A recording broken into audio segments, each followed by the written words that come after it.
it will take a lot to get things back on track. But I certainly believe it's possible, and I still think it's likely that we will do so. We will get through the medical problems of the pandemic eventually, whether it's with a vaccine or an antiviral cure or just with high-tech ways of doing test, track, and trace. We will get on top of this globally, and it won't kill as many people as pandemics did in the past. So although it's a brutal episode for lots of people, it's not something that will knock civilization off course in itself. Whether the world gets addicted to top-down, centralized, authoritarian ways of running the countries, and whether it throws out global trade with the bathwater of this epidemic, throws out the baby with the bathwater, sorry, that's the analogy I'm heading for there, is a slightly more worrying question. And it's possible that we may be entering a period where things go wrong more than they go right. But I'm pretty sure that actually this will be a stimulus to innovation and new practices, new online conversations, like we're doing now, new ways of doing business, new ways of starting businesses, new devices, new gadgets, new technologies. And those will be what give us even greater prosperity globally in the years ahead. And it's worth remembering that so far, this epidemic is not hitting very poor countries nearly as hard as it's hitting rich countries. As you approach COVID-19 and the pandemic and our recovery and response to it, what are some of the types of things that you're hoping governments and also private actors, individuals and businesses, how they're going to approach this recovery? Well, I think if you look at what we hadn't done enough of to be ready for this pandemic, it includes not having done enough innovation in the areas of diagnostics and in the areas of vaccine development. Vaccine development has seen very little significant acceleration or improvement or innovation. I write in the book about the development of the whooping cough vaccine in the 1930s, which took two very talented and special women just 4 years from start to finish. 4 years would be quite fast today for a vaccine. Why is that? Well, it's partly because the private sector doesn't find vaccines profitable. On the whole, by the time you've developed a vaccine, it does itself out of business. If it's successful, there's no further sales. You only need take it once, as it were, unlike a drug. So they don't go into vaccine development. And on the whole, the World Health Organization and other organizations have been spending money on their own travel budgets or on telling us what we should and shouldn't eat and climate change and things like that. So they've not been focusing on their day job, which is to make sure that we're ready for the next pandemic. And if they had done, I think we'd be in a better situation. So if we clear the obstacles out of the way to more innovation in medical and health technologies, and we've been doing that, we've been accelerating the time it takes for regulations to be, for licensing to be approved for new technologies, for medical devices and for vaccines and so on. We've been rushing through these things. Well, why can't we do that in peacetime? Why can't we rush through some of these technologies and other technologies and get much quicker and nimbler about approving new devices which can improve people's lives? One of your biggest fans within the John Locke Foundation is my colleague, John Guzet, who's the Director of Legal Studies. And in a recent opinion piece, he wrote, if federal, state, and local governments had allowed it to happen, we'd be seeing a lot more of what we really need, i.e. innovation and creative workarounds with regard to things like protective devices and testing and tracing technology. Sounds like he's on the same page you are here. He's dead right. And I actually wrote a similar argument last weekend. And in it, I said that as far as the entrepreneur is concerned, the problem is not so much that the government says no, but that the government takes an age to say yes. So if you take medical devices, the average time to approval is something like 6 years in Europe and something like 3 years in the US. That's too long for an innovator to wait. I mean, he runs out of money in that time. And so he doesn't start, so we deter innovators from coming forward with ideas because of the absolute lack of urgency in government. It's not the only problem. There is a big problem caused by the patent system being much too much of a hindrance and not nearly enough of a help, the intellectual property generally. There's a problem caused by the lobbying from big companies that like to keep things the way they are and don't like competition from upstart innovators. That's a huge issue. There's the problem of NGOs campaigning against innovation. They say they don't. They say they want innovation, but often using things like the precautionary principle, they argue that we mustn't take the risk of trying something new, even if it is likely to have more benefits than the existing technology. We're told we must weigh the risks of the new, but not the benefits of the new and not the risks of the old. We are chatting with Matt Ridley, who is the author of the best-selling book, The Rational Optimist, and author of a new book, and we're going to be shifting gears now to talk about that book. It sounds as if one of the key things for us in a post-COVID-19 world is innovation. So what better timing for a book titled How Innovation Works? Tell us about why you decided this was the best topic for your latest book. Well, I've danced around the topic of innovation in previous books, in my book, The Rational Optimist, but also in The Evolution of Everything. I write a lot about how innovation is this incredibly important secret sauce that makes the world a more prosperous place, and how it comes about as a result of exchange and specialization. But in this book, I thought I'd take it head on in terms of technology and look at lots of technologies from steam engines to search engines, from vaccines to vaping, and say, how did they come about? What was the process by which society suddenly decided that it wanted light bulbs for the first time or search engines for the first time? And, how did the inventor get the idea? How did the innovators who turned the invention into a practical, affordable, and reliable device do their work? So what I do in the book is I set out to tell stories, the story of the steam engine, the story of the search engine, etc. And I hope that out of these stories drop some common themes, which sure enough they do. And in the second half of the book, I then pull those themes together and say, this is actually how innovation works. And it isn't necessarily the way people think it works. Given the timetable, I'm sure the germination of this idea came long before the pandemic, and you probably, as this book was about to arrive, said, gee, what interesting timing to have a book about innovation just when we need it. True, but it's kind of unlucky. I can't travel at the moment, so I can't promote the book in person. It was possible to stop printing of the UK edition in time to write an extra chapter about COVID, but not the US edition, which had already started. So you get the book without a mention of the pandemic in it. But the lead time in these things is I finished the book in 2019. It takes a long time to get a book out.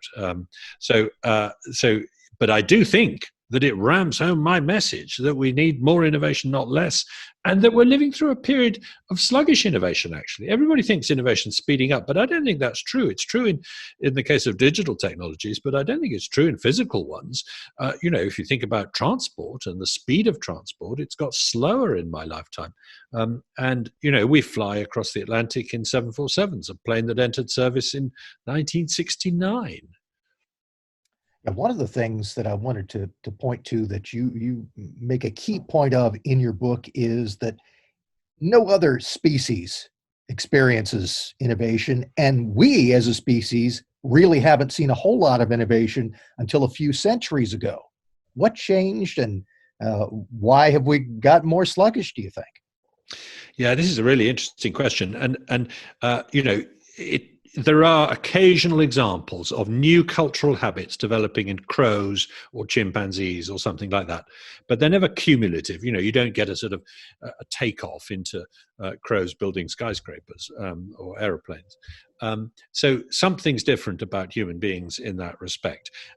I've argued that it's basically the habit of exchange and specialization, that once we got into the habit of saying, I'm going to do one thing, you do something else, and we'll swap when we're finished, and we'll both be better off because we'll both get good at what we're doing, and we'll save time that way, and so on. That's the real sort of secret of what makes humans different. But we've probably been doing that for about 300,000 years. years. And I go back actually to about 300,000 years ago in Africa and describe how the toolkits suddenly started getting more sophisticated in denser populations living off seafood in southern Africa. And this looks like the beginning of this kind of specialization and exchange. So why didn't it go straight from there 300,000 years ago to nuclear weapons and vaccines and all these kind of things? Well, an awful lot of other things had to happen first. And one of the key things about innovation is that each innovation unlocks the potential for the next innovation. So actually you can't have flight until you've got engines. You can't have engines until you've got metal, et cetera, et cetera. And something clicked. We bumbled along with, you might see an innovation in your lifetime or you might not for most of human history. And the agricultural revolution of 10,000 years ago was a very important innovation, but it wasn't very sudden. And most people would not have experienced it as a revolution. It would have been something they were either born without or born with, depending on where they lived and so on. And then we bumbled along like that, and every now and then we had a flourishing of new technologies, but it quite often got shut down by rulers who decided to have wars instead of inventions, if you like. And then around 1700, there was another flowering, this time in Britain, basically, around the steam engine, which was a very important sort of key technology because it's an energy technology. It's a technology that gave us cheap energy. And once you've got cheap energy, because for the first time you're getting work from heat, that's what the Industrial Revolution is all about, in my view. Once you've got that, then you can apply that energy to the automation of other tasks in lots of different industries, and that results in better metals, better textiles, and all those kind of things. And then it starts to become cumulative, and then you can't stop it. Then it just marches ahead, and it jumps from country to country. It goes to America. That leads it. It's now going to China. But it's very hard to put the genie back in the bottle now. We're on a course of headlong innovation. But, as I say, we've slowed down a bit in the last few decades. And I think that's a worry. And would you suggest that part of that is the growth of government and government saying, innovation's fine, but you better do it this way? I think that is a very big part of it, yes.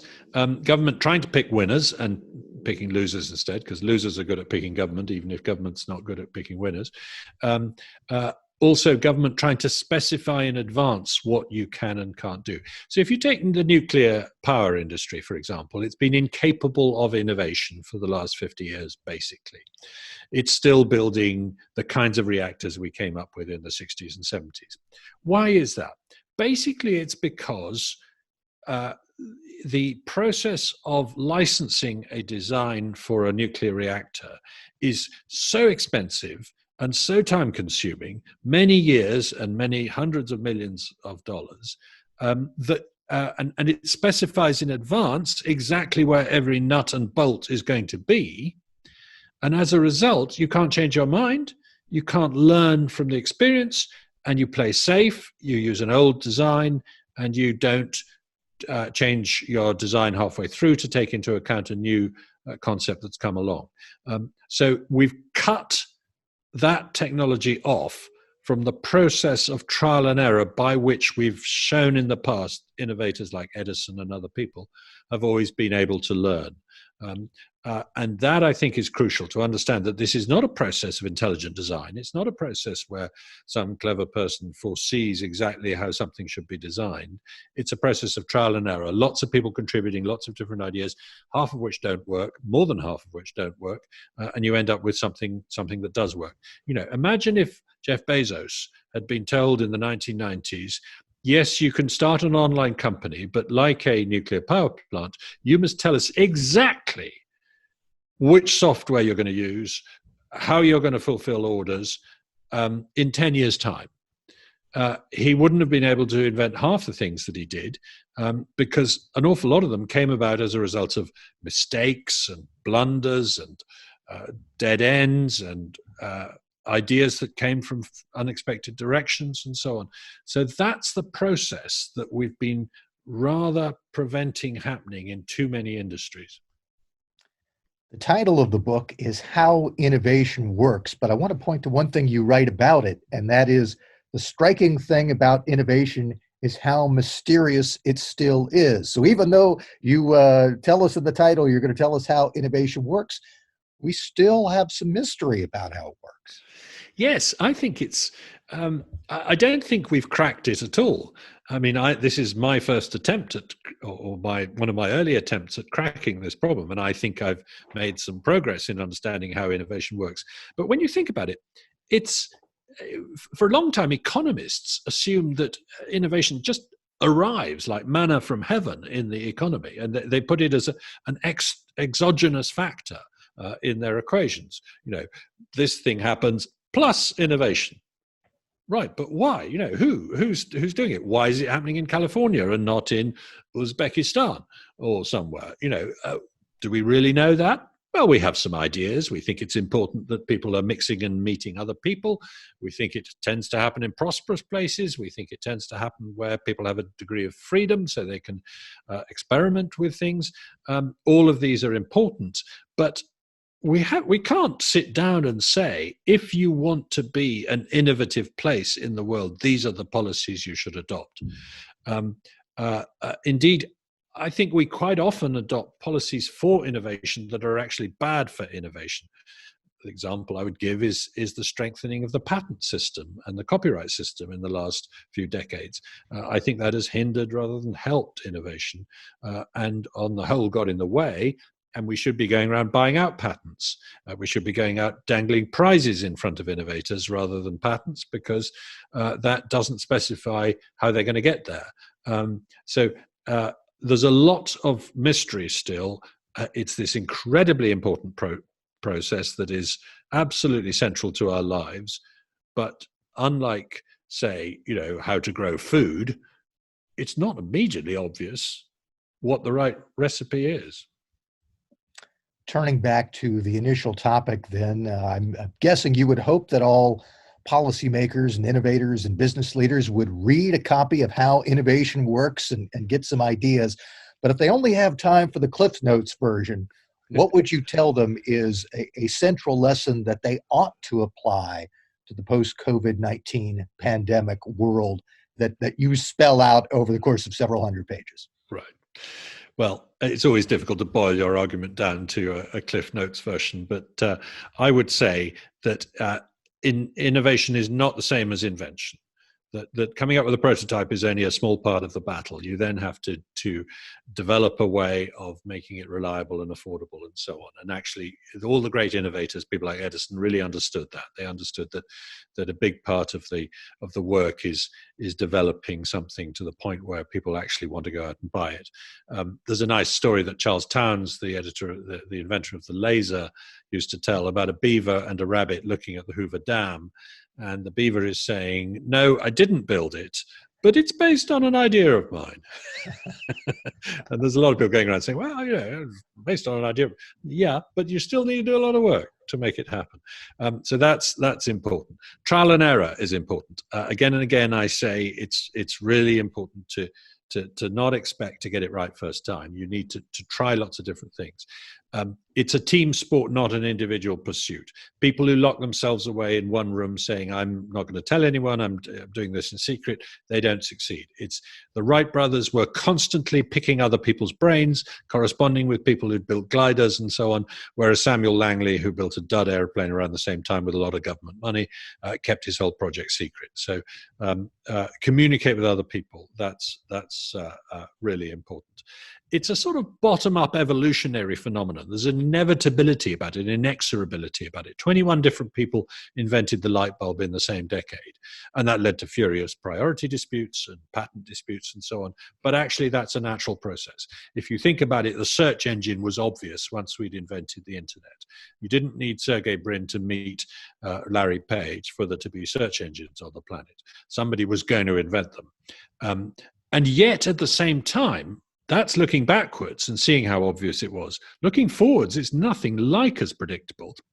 And I quote lots of clever people in the book saying lots of stupid things about the future because they didn't see it coming. So I don't know where it's coming from next.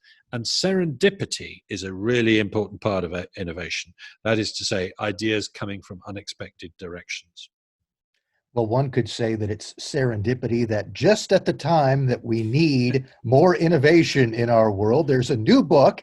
It is titled How Innovation Works.